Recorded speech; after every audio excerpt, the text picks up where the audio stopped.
My 8-year-old daughter's screams pierce the quiet night as I check the time on my watch.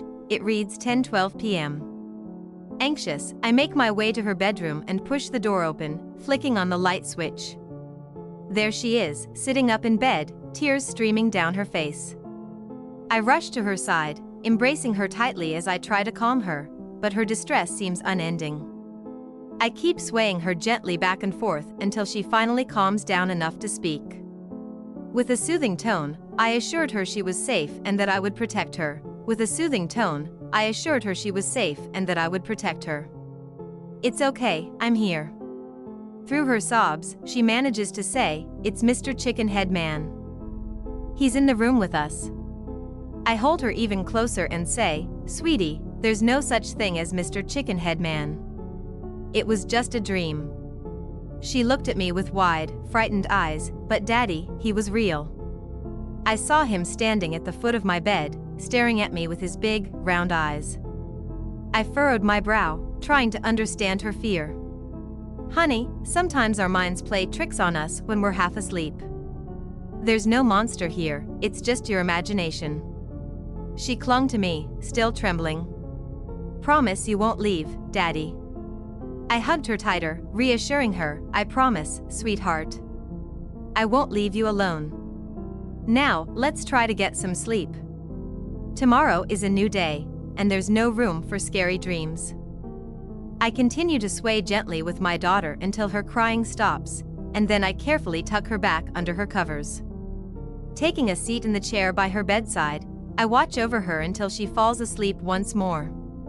This is a familiar routine. Nightmares have plagued her before, but it's always the same sinister character, Mr. Chickenhead Man, that haunts her dreams.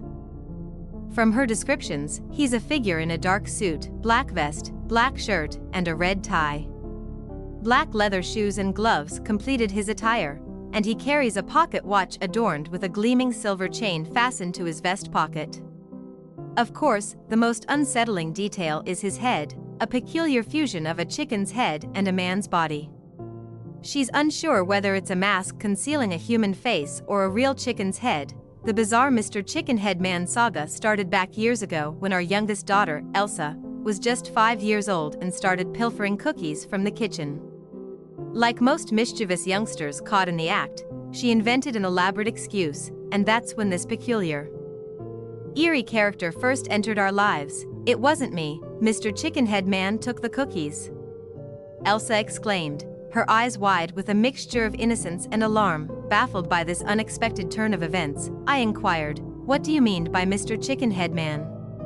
She responded hastily, speaking in hushed tones as if she feared the very mention of his name. "You know, the man in a fancy suit with a chicken head. He's the one who took the cookies." I couldn't help but find her tale utterly preposterous. It seemed like she was weaving fantastical stories to conceal her own mischievous acts of cookie thievery. I had no inkling that my daughter possessed such a vivid imagination. My wife had read somewhere that encouraging a child to draw their nightmares could help them confront and conquer their fears. So, we decided to put this theory to the test and asked Elsa to sketch a picture of this enigmatic Mr. Chickenhead Man. The only reasonable explanation was that she had concocted the entire character. After all, we didn't want to fuel Elsa's fertile imagination or her penchant for weaving fantasies. Most importantly, we didn't want our daughter to carry the weight of guilt over such a trivial matter. Hence, we never mentioned the topic again, hoping that Elsa's flights of fancy would soon fade away. The following year, someone broke a window, and once again, Elsa accused Mr. Chickenhead Man of doing it. He had supposedly entered the room, broken the window, and left. I was at a loss about how to handle this situation. It was clear that Elsa was concealing something. As a parent, you're responsible for monitoring your child's actions, but I didn't want to blow this out of proportion.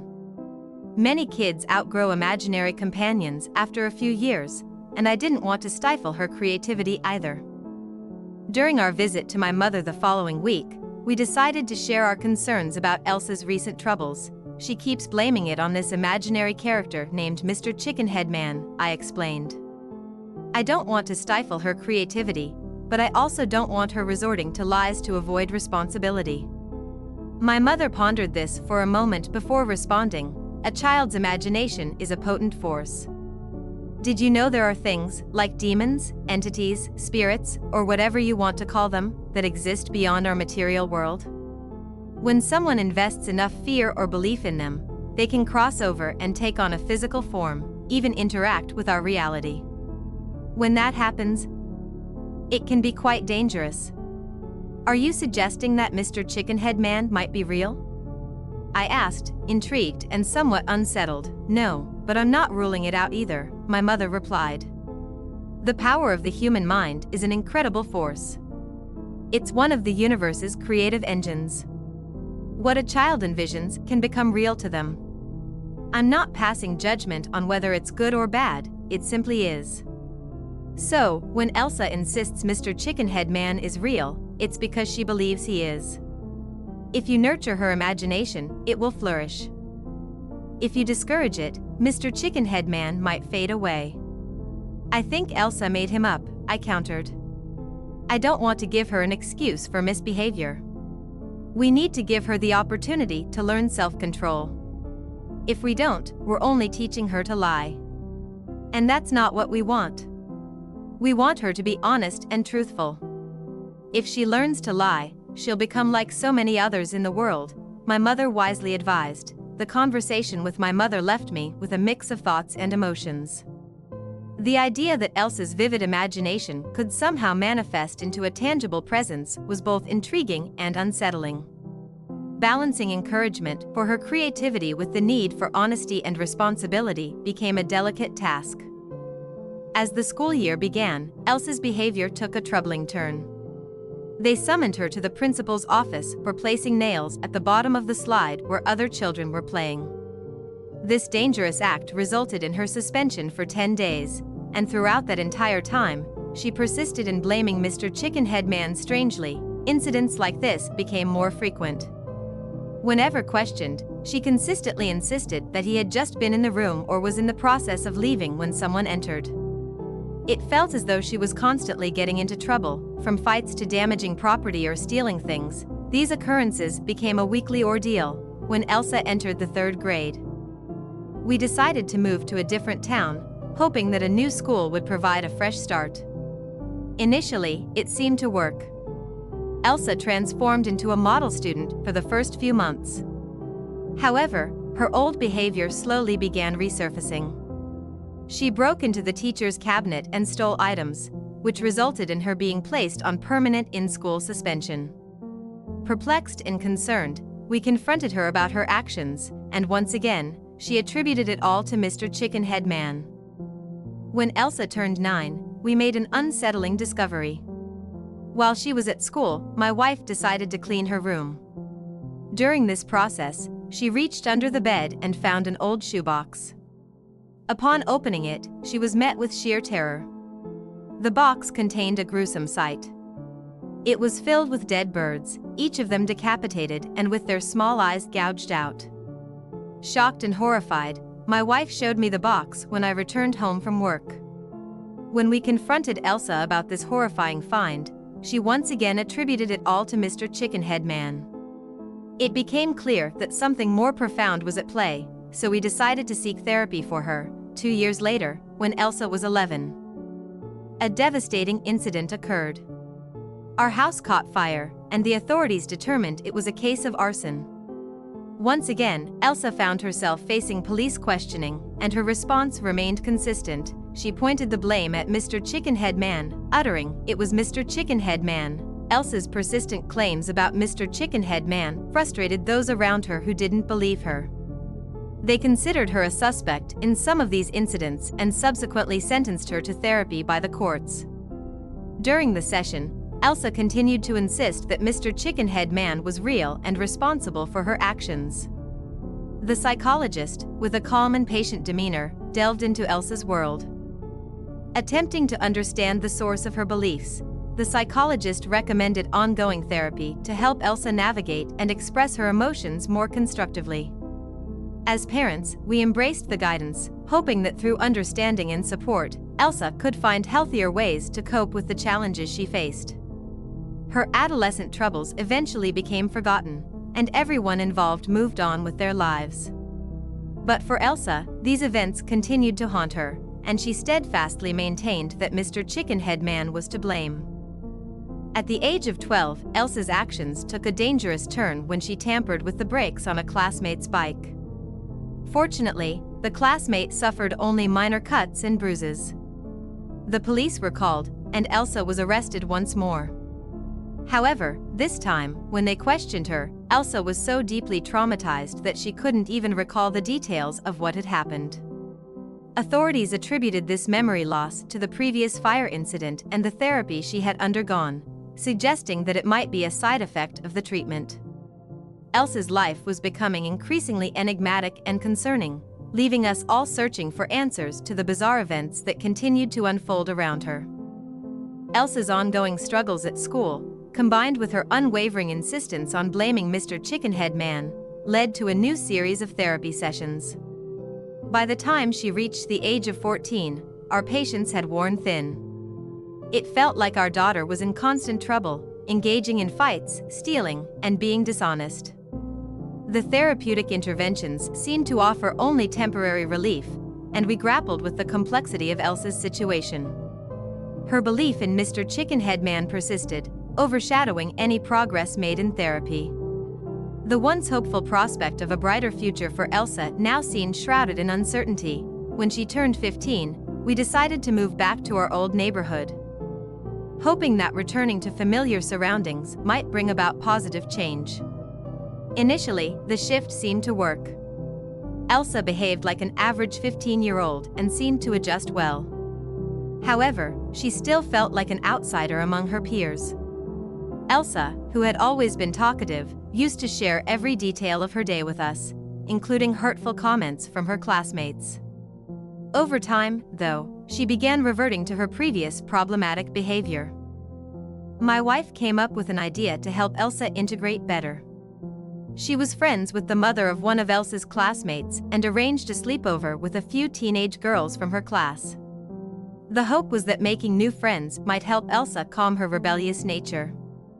On the appointed night, Elsa stayed at her friend's house, and the girls gathered in the basement to watch a movie. We asked Elsa to call us before bedtime to check in and see how everything was going. It seemed like Elsa was enjoying the company of these teenage girls, and we went to bed that night with a sense of satisfaction, hoping that this newfound camaraderie would have a positive impact on our daughter's life.